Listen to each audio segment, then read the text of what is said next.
We are the only mammals in the animal kingdom that have crooked teeth.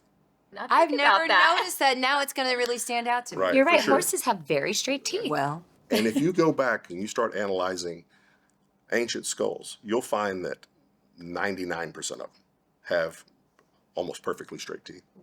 And it wasn't until the advent of modern agriculture that we started to see crooked teeth and small jaws.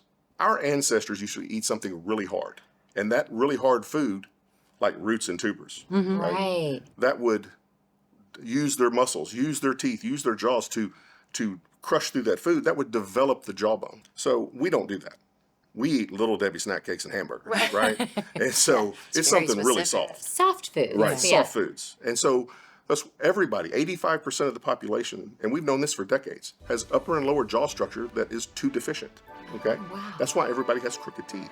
welcome to Care Experts, a podcast dedicated to empowering you with knowledge for your health and self-care. I'm Melissa, a broadcast journalist. And I'm Selah, a former fitness coach and personal trainer.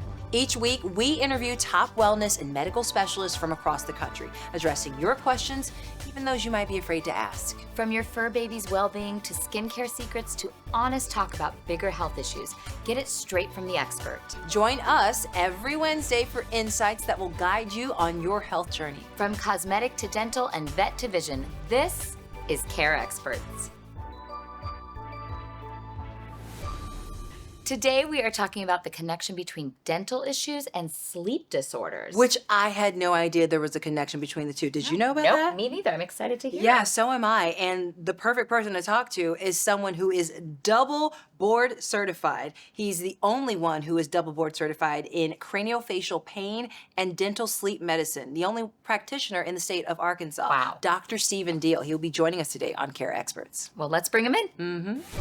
Dr. Stephen Deal, Hello. welcome to Care Experts. Thank you so much for having me. I'm so excited. We are so good. excited for you to be here and tell us all about how dental issues are connected to sleep Yeah, we're disorders. going to be Yes. talking about that today. Yes. That is fascinating. Yes. What is the connection? Well, most people don't understand sleep apnea, and they don't understand sleep disordered breathing.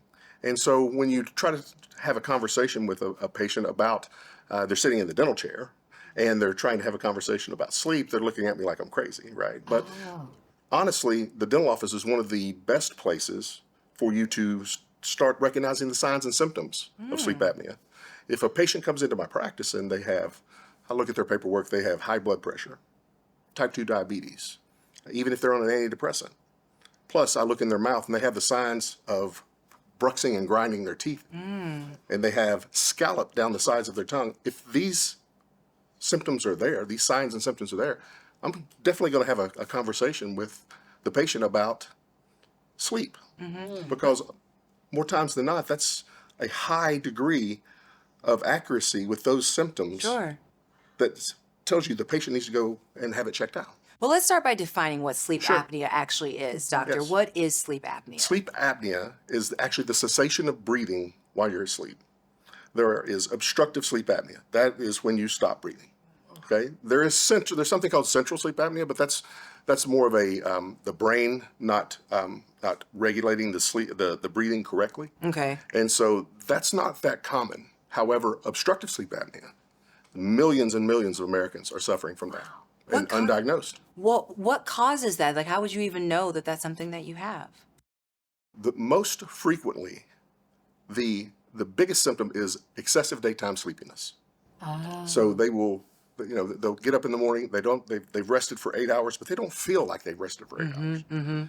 They still feel sluggish. They still feel like they could sleep more, right? And so there's actually tests and whatnot that we can go through that can measure that excessive daytime sleepiness. But normally the fatigue and tiredness, that is what normally alerts the patients. But there are other signs and symptoms. Now, how did you find the connection between sleep and dentistry? What led you to this field? Yeah. That's a really good question. So my troubles with sleep when I turned about 30 really got me to diving into the details of sleep and sleep apnea. And once I started digging, I started finding more and more connections between what I do for a profession and why I wasn't sleeping really well. So That's how I got started on it. But the entire realm of dental sleep medicine, it's been around for a long time. Oh. Now, you're a graduate of the University of Arkansas and the University of Tennessee College of Dentistry. Here's something that I need you to explain, but on paper already sounds really impressive. You are the only double board certified craniofacial pain and dental sleep medicine practitioner in Arkansas and a diplomate of the American Board of Craniofacial Pain. What does that mean? What does that mean, Dr. Right, Deal? That's right. the real deal. That's the a- real deal. That was a lot. Yeah. Okay, it's not near as exciting as that. No, I'm just kidding. But the fact is that in the state of Arkansas, there's about 3.5 million people, right? So it's not that big of a state, right? But of all the practitioners there's not a whole lot of focus on craniofacial pain, which includes TMD and sleep apnea. And so across America, sleep apnea is an epidemic, right? It's not very well diagnosed, and it's not very well treated either. So only about 10% of the people have been diagnosed. Wow. To answer your question, I am a diplomate of the American Board of Craniofacial Pain and the American Sleep and Breathing Academy. Okay. So I am part of both of those boards, and that leaves me as really the only practitioner in Arkansas that does really both of those as my only thing. So what's the connection between having a headache first thing in the morning and a sleep disorder? Right. So some of the signs and symptoms I was having myself, my blood pressure was up with no real reason as to why. I was triglycerides were off the chart. I had headaches. I was sleepy all the time, and so I also acid reflux was killing me. I was taking heartburn medicine 2 and 3 times a day, and trying to bland out the diet, and nothing was working. And so then I just went and got a sleep study. Okay, mainly because I was snoring. Okay. Right? Oh, so snoring also. Right. Mainly Okay. because I was snoring. However, snoring is just the first alarm bell. That's good to know. It's not necessarily a direct correlation to sleep apnea. You can snore and not have sleep apnea. Okay. Right? Yeah. So that's okay. But that usually is what gets the patient to go and get the sleep study. And that was me. Can you define exactly what is sleep apnea? Is it that you're not getting a deep enough sleep or what? Yeah. Sure. So when we're talking about sleep apnea, here's really what happens in most people. Okay. So your jaw will fall open after you go to sleep. Okay. And it will fall back. All right. Uh-huh. And then from there, the tongue follows with it. Okay. There is the sleep apnea, the occlusion, the blockage of the airway. Okay. Okay. Now, it doesn't have to be a complete blockage, okay? And I don't know if you guys want to go into sleep studies, but it doesn't have to be a complete blockage, but that is enough for your body to see that something's wrong, right? And from there, you'll do a few things. Studies show we'll grind our teeth really hard, trying to move the tongue out of the airway. And then you'll have to, when nothing else works, you'll have to come out of your sleep cycle just a little bit. And so you kind of arouse, as they say. And you never know it. It's not fully awakening, but it's breaking your sleep cycle. And then you'll fall back to sleep. Some people do this 30, 40 times an hour. Wow. Okay? And so they are not getting their full sleep cycle in. It takes about 90 minutes for you to get a full cycle. And so if you're breaking it 10, 12, 15 times an hour, then you're not getting good sleep. We've talked about the symptoms of sleep apnea, but what are some of the causes, Dr. Deal? The biggest cause is weight gain. Oh. There is no cure for sleep apnea, okay? But a decrease in the BMI is the only thing that has proven to cure it if you keep it down. So if you get the weight off and keep it off, you can actually cure your sleep apnea. Otherwise, there is no cure. Wow. The biggest problem that we have basically in the American society is the food and the obesity rate is going up. And so that's normally what causes it. If you have someone who has a neck circumference in a man, 19 inches, and a woman, 16, it's called pathognomonic, meaning it's almost 100% that they're going to have sleep apnea. Okay. Yeah, yeah. So mainly it's a gain in tissue around the neck. Now then it can start at a very young age, okay? Like very young, 2, 3, 4. Okay? Oh my gosh. Really? Where there is poor growth and development of the upper and lower jaw structure. And this can lead to a poor airway. So it gets started early, but then progresses as we get older. The patients that have sleep apnea, men over the age of 25, pretty much. Okay. And then women over 40. And is it only people who have who need to lose a little weight, or are there any cases where they don't have a weight Sure, problem? that's a great question. It's not only weight, Okay. okay? It's really the collapsibility of your airway, okay? So you can be thin, fit, and have sleep disordered breathing, okay? And have a problem. But that is less common, Okay. right, than someone who gains a bunch of weight, okay? I see. How do you treat sleep apnea once you've been diagnosed? There's a few more coming out now, but traditionally, there have been 2 major ways to treat. Okay. One is a CPAP. What is a CPAP? CPAP is a sleep machine, as most people call it, but it's continuous positive airway pressure. So it's constantly pushing air down your throat and your nasal passages to keep the airway open. Okay, that is the gold standard of treatment. That's what's been around forever. So that it doesn't get obstructed. That's correct. So Okay, that you listening. keep the tissue Yeah. right. You keep the tissue out of the way Okay. so that you can actually get air. I see. All But right. I've heard that you have to sleep with a big mask correct. that way. Oh, That's correct. Does that mean you also have to sleep on your back? Not necessarily. Okay, because I always thought about like those people who are on a CPAP device, are they forced to sleep in a certain position? Right. Well, it helps if you're not moving around a bunch because Okay. although CPAP is the gold standard, and you're hitting on the topics here, is that it's a problem with it being over the nose and mouth, and then you're changing positions, and it Right. might break the seal, and it's only 50% of patients who are prescribed a CPAP can actually wear it. So there's a problem with wearing the CPAP because 50% of patients who are prescribed don't wear it, can't wear it. okay. So the compliance is really a problem with CPAP therapy, but that's really the gold standard. And then the other treatment that has been around for a long time is a dental device that actually holds your jaw forward and prevents it from falling back and allowing the tongue to fall Oh, with it. wow. By using this, you can treat mild to moderate sleep apnea cases because it increases the airflow by about 30 to 40%. So I know you said that part of the problem is that a lot of people who have sleep apnea don't know that they have it. But let's say I'm someone who has been diagnosed with sleep apnea.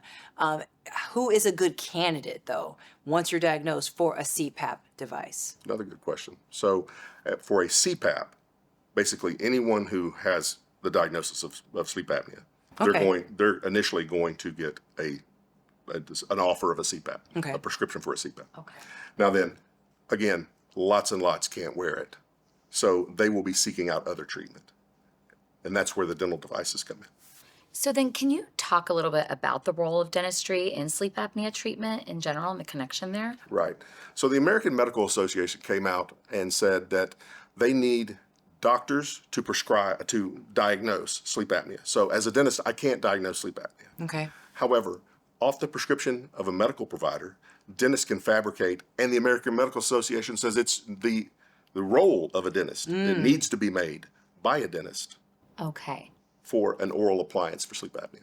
You need a sleep study, Right. and then you need to decide whether it's CPAP or an oral device. Now that's Okay. going to be governed by what's your level of sleep apnea. Sure. There's mild, moderate, or severe. If you're severe sleep apnea, you're going to get a CPAP for sure. Okay. So mild to moderate cases can be treated with an oral device. When you say mild to moderate and then severe, how is that measured? There's an index called the AHI. It's the apnea hypopnea index, and it just is a way to score what you did during your sleep study. Okay, so how many times did you stop breathing? How many events did you have? Oh, okay. And so based off that number, you're going to go mild to moderate. Mild, moderate, or severe. So anything over 5 up to 14 episodes is mild. 15 to 29 is moderate, and then anything over 30 is severe. So that's just a scoring system, and it's not perfect. There are better indexes, but that's the one that your doctor and your insurance company are going to use. Okay. And where do people go to get a sleep study?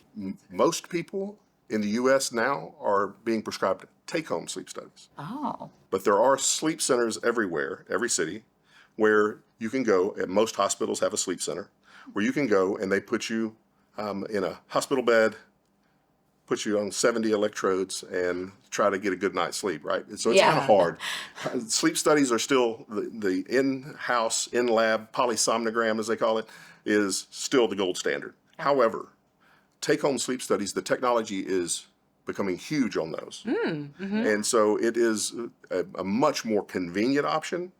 And it's really good, especially if we're just wanting to take a look, just screen the patient. Yeah, because you So- can't mimic that in a That's right. hospital room, right? That's right. That's And right. you're more anxious, I would Yeah, think, it's like with the I- electrodes. Yeah. Right. I mean, I No. tell patients that you can go to the hospital and get a sleep study, but it's going to be a poor night's sleep, but a Yeah. really good amount of data. Or we can Yeah. go and sleep in your bed, Yeah. and we can get a little less data, but we can screen you for sleep apnea. So you've talked about the appliances. So we talked about CPAP devices, and then you talked about something that a dentist would make that moves your jaw forward. Yes. Can those be used in combination with the CPAP? Another great question. Yes. Oh. And oftentimes, when I have a patient who has jaw pain, headaches, ear pain, they are going to need a combination therapy, and also very severe sleep apneas can also benefit from combination therapy. wow.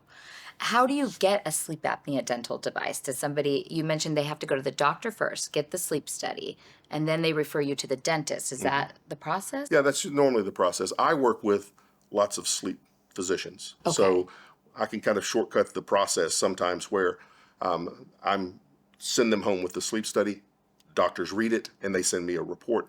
That can happen as well. But yes, going to your doctor, let them prescribe the sleep study, and then go from there. Okay. And then the actual making of the device is not complicated, right? It just needs to be with someone who's versed in sleep apnea. Okay. And that's where you Dentist. come in. That's it. Yeah. That's where I come in. That sounds good. How does somebody find a sleep specialization dentist? Well, there's not an actual dental specialty called sleep medicine, right? And so almost every dentist is going to be able to create a sleep device. But there are some dentists who this is what they do, right? It's like me. I do lots and lots of sleep devices and treat TMD. So you really need to have someone who's versed in both, because a sleep device, one of the things that it can do, it will definitely hold your jaw forward and open your airway. But moving your jaw like that, you need to be careful with, because it can also cause issues if not done correctly. What is TMD? I've heard of TMJ. Okay. So the two are used interchangeably. But what actually, TMJ is actually the joint on either side of your head. Okay. Temporomandibular joint on either side. That's the actual anatomical joint. Okay. But TMD is temporomandibular disorder. That is the problem that people are having with that joint. Oh. So pain, You locking, explained that so well. pain, locking, popping, headaches, that type thing. I see. Oh, okay. All right.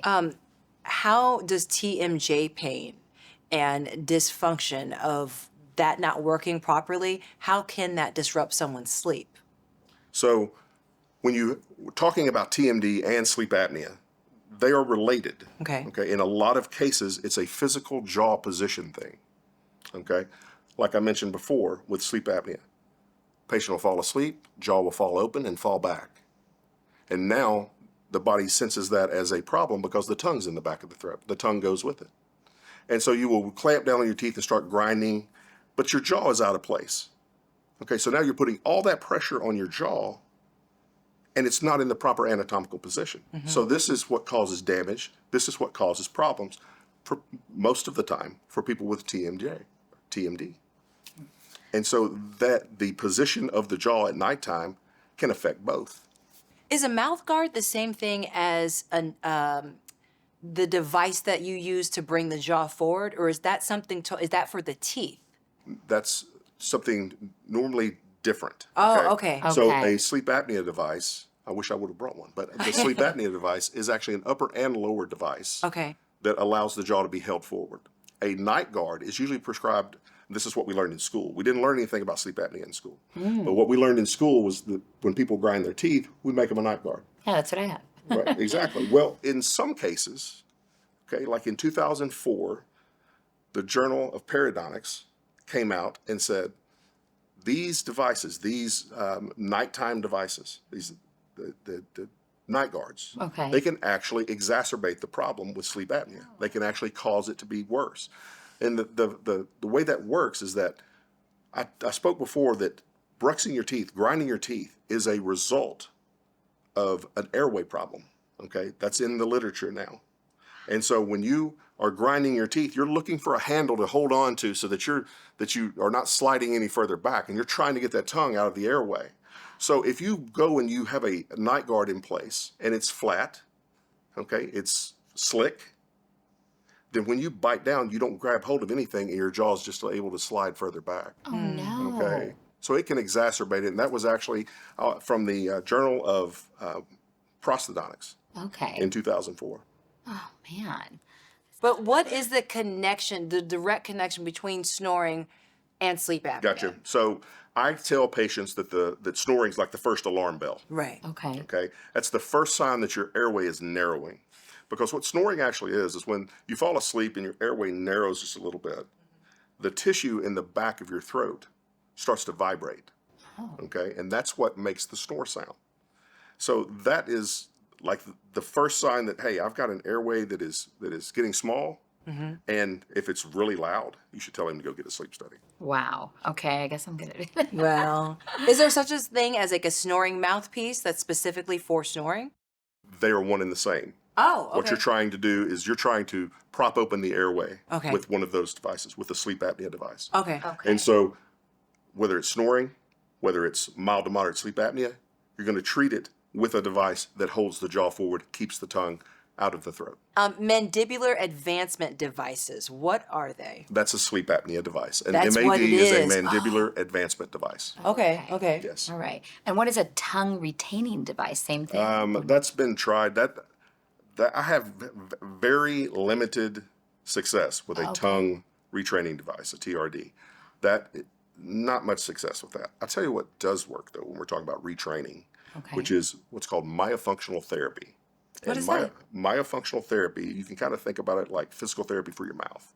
It's exercises that strengthen the lips, strengthen the tongue, teach nasal breathing. Okay, I call this the big three. Okay, that you have to have: nasal breathing, lips together, and the tongue in the roof of your mouth, with no tongue ties, no tongue thrust, no problems with tongue function, proper swallowing.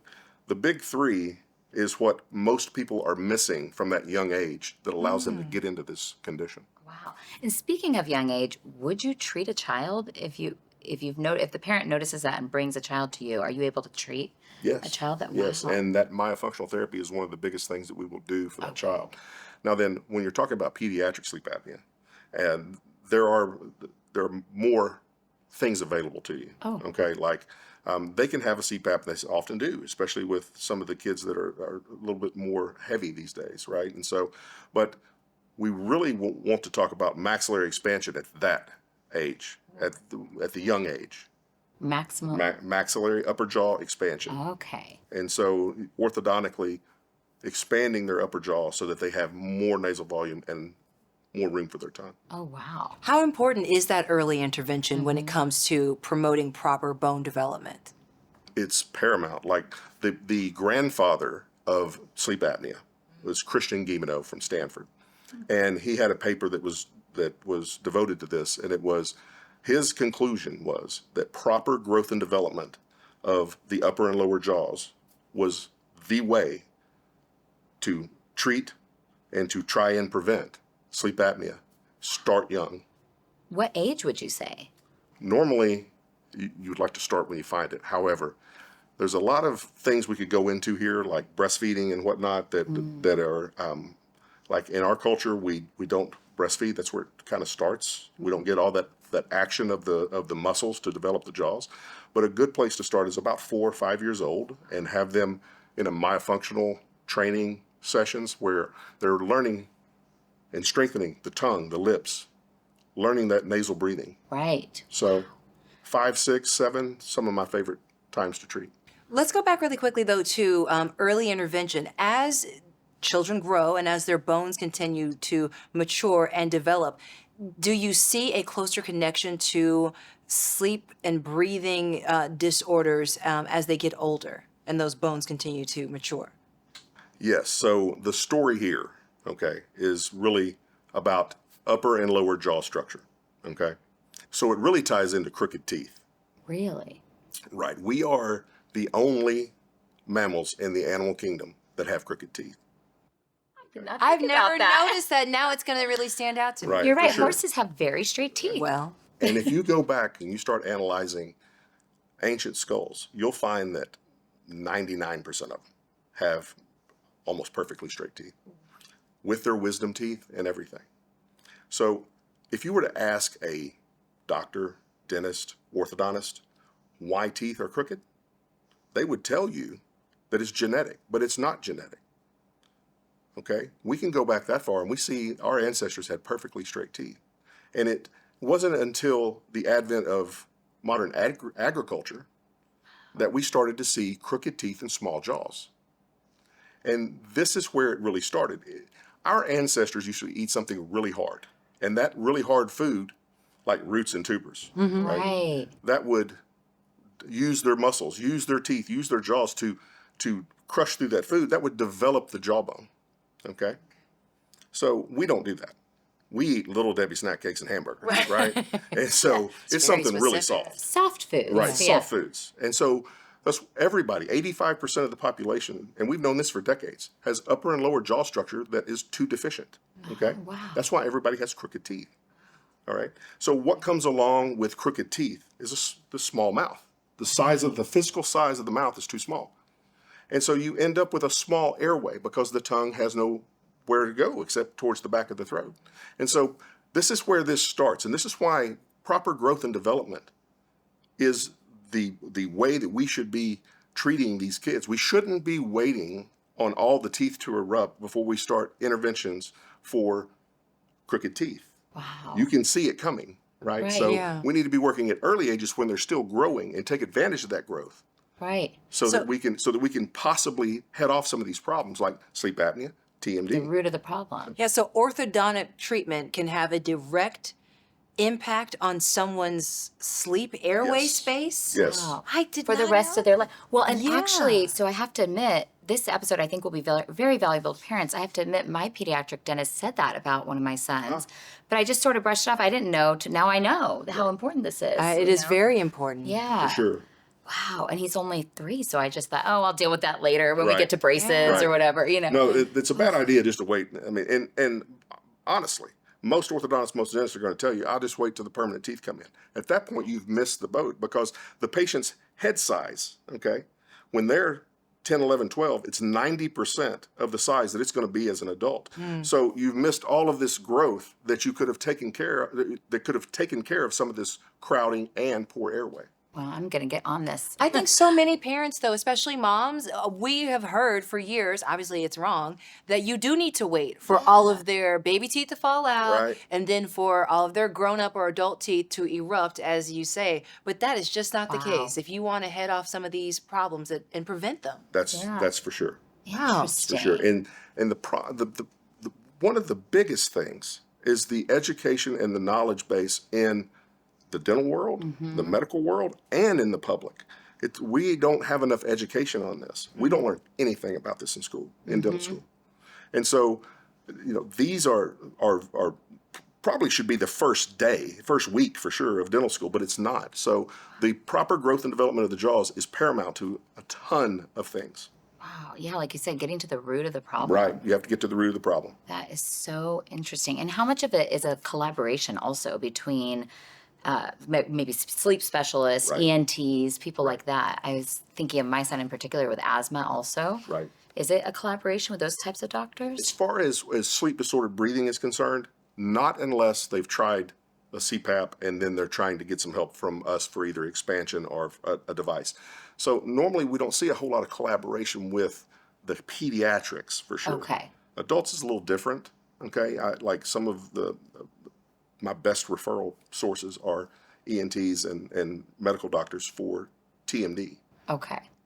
But no, for the pediatrics, it's usually, we're kind of the last thought, honestly. But with adults, you'll collaborate with those. Certainly. Okay. Yes, that's I'll a, refer that's, yeah, patients. for sure. Interesting. And is there usually a combination of therapies that you'll prescribe for one person? I mean, I know it varies from each Yes. individual and each patient. Yes, there's normally a system for each patient, right? An individualized plan for each patient. But if we're talking adults and we're talking sleep apnea, yes, we're going to be talking about nighttime recipes that they could use to get ready for sleep. There's oral devices, right? There's like what I call sleep hygiene, okay, and that's kind of the term in the medical profession for let's make the room the place to sleep. It's not with the TV on and the phones going and the windows open and all this. Let's get it completely dark, nice and cold. When we go in there, it's time for sleep. And so you're doing all these things on a repeating basis, being repetitive about it. And so you train your body that, when sun goes down and I put away the phones, it's time for bed, right? If I go in this room, it's time for bed. So that's some things that patients will hear when they're talking to their sleep doctor, when they're talking to me. What do you say to your patients to get them to prioritize their sleep? Because you know, as well as I do, that all of us are running and gunning every single day and on our phones. And it's like, okay, I'll finally get to sleep after I do all of these things. How do you get them to really prioritize it? That's a hard thing to do because Yeah. we all have busy lives. We do, right? yeah. And so normally I am giving them the information and they're relating it to their life, and then they finally come to a point where they go, you know what, I'm going to listen to that guy. I'm just tired. I don't feel good. My head hurts. I'm ready to get some sleep.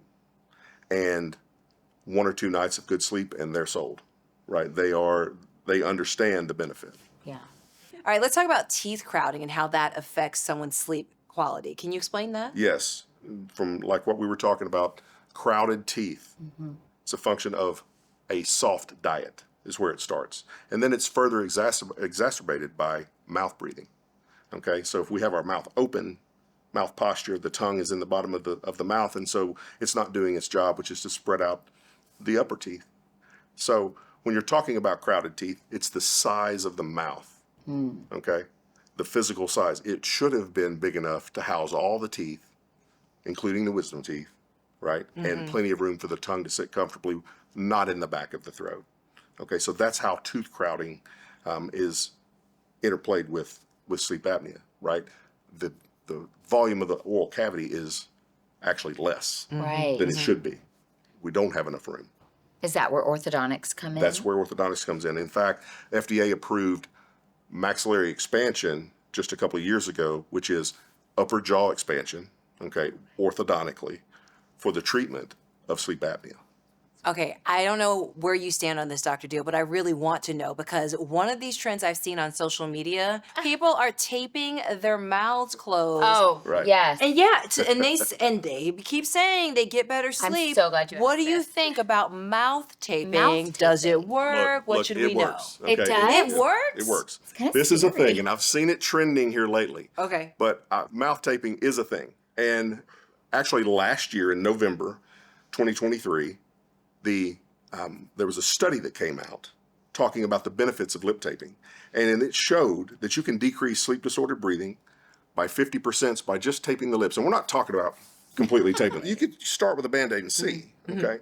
And if you're breaking that loose every night, okay, that means you're probably not breathing so well because you're really pushing against it, trying to get some air. So, but lip taping, I would say anything like silicone tape or micropore right. tape that is kind to the tissue and the skin would be something to try. But it's definitely a thing, and I have been seeing it a lot myself on All over social Oh media, man, yeah, everywhere, people mouth taping. everywhere. Well, what is the screening like in a dental exam for a sleep issue? Is this a normal thing you do? Right. It is something that, especially in my practice, that we're going to look at every single patient. So let's say a patient Okay. comes into my practice and I take a look at their paperwork and they have history of acid reflux, type 2 diabetes, high blood pressure, these things, even antidepressants, right? And then I take a look in their mouth and I see signs of heavy tooth wear, and I see scallop that goes down the side of they're actually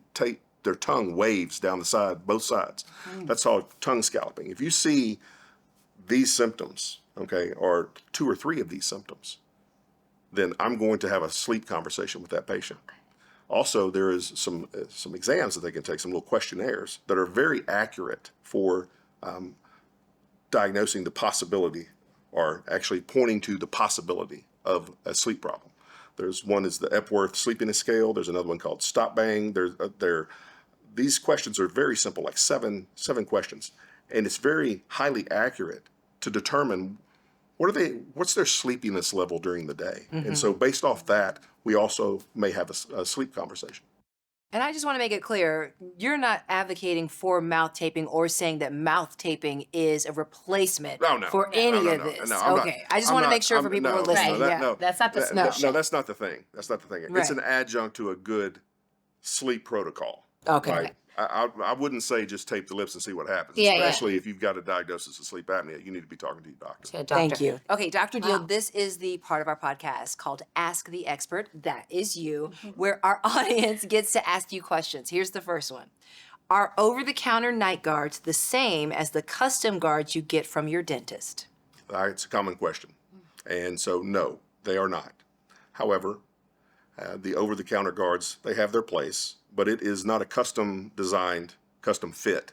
So oftentimes you'll have it, you'll start out the night with it, but then it'll end up across the room or under the bed or wherever, because it's just not custom fit and doesn't fit as snugly or as precisely as a custom made. Okay. All right, this person wants to know, do the nose airway strips work to help with snoring? I'd like to know that too. Yes, they actually do work. Oh, okay. The nasal strips do work. They will open the nasal valve by about 25%, giving you better air through your nose. So they do work. Now then, I don't know if it's going to be enough to take care of snoring, because snoring is a narrowing of the airway towards the back of the throat usually. But yes, they do work. They have their place. All right, I'll try I that. tell patients, almost every patient, use those. Okay, well, I'll try. Dr. Deal, what is the best sleeping position to avoid snoring? Well, there is something called positional sleep apnea, meaning when you roll to your back, you're snoring much worse than you do when you are on your side. On your side. Yes, Yeah. that's So what I've noticed. we're talking about sleep position. Okay. So the back is where you normally have the majority of your apneic events and your snoring in most people.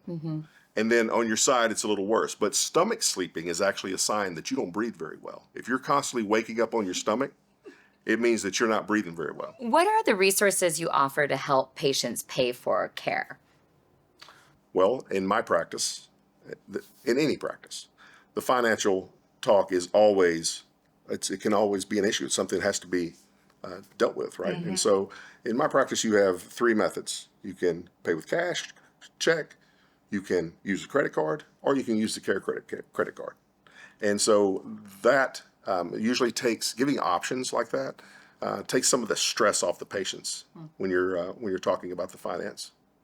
And when you talk about the value of Yeah. having better sleep, better rest, better overall health, that's got to be a real contributing factor to when someone's able to make that decision Sure. and be able to pay for it. Yeah, sure. I mean, we're not just talking about dental cavities here. We're talking about whole body health, really, because you're talking about sleep and the myriad of things that sleep apnea, the problems that it causes just throughout the whole body. And so, yes, when you're talking to patients and they are understanding that this is, shortening their lifespan, like Yeah. sleep apnea will shorten your life by 12 years. Oh my, my gosh. gosh. Okay, that's what the studies show.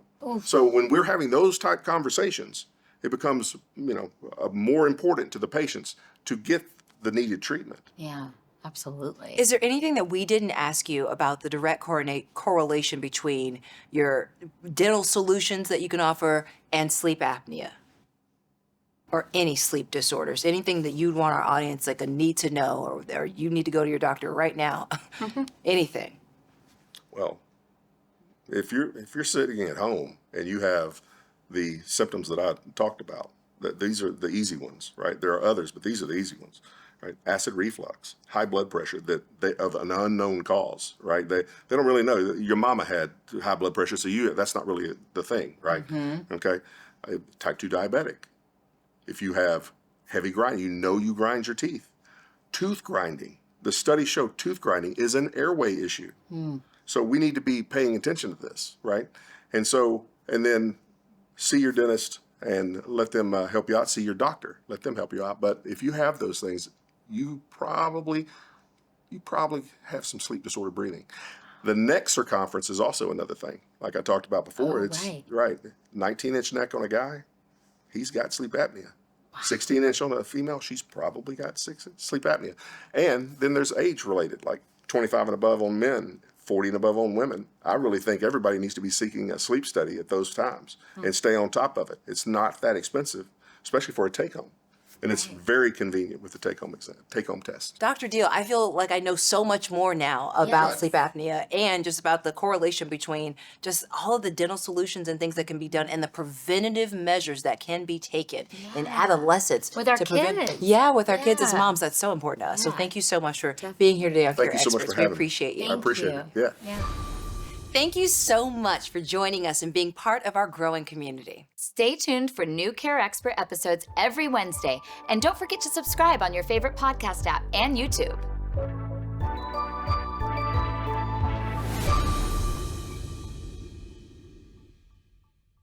Hey, stick around if you want to hear more about health and wellness in these episodes of Care Experts. Don't forget to like and subscribe.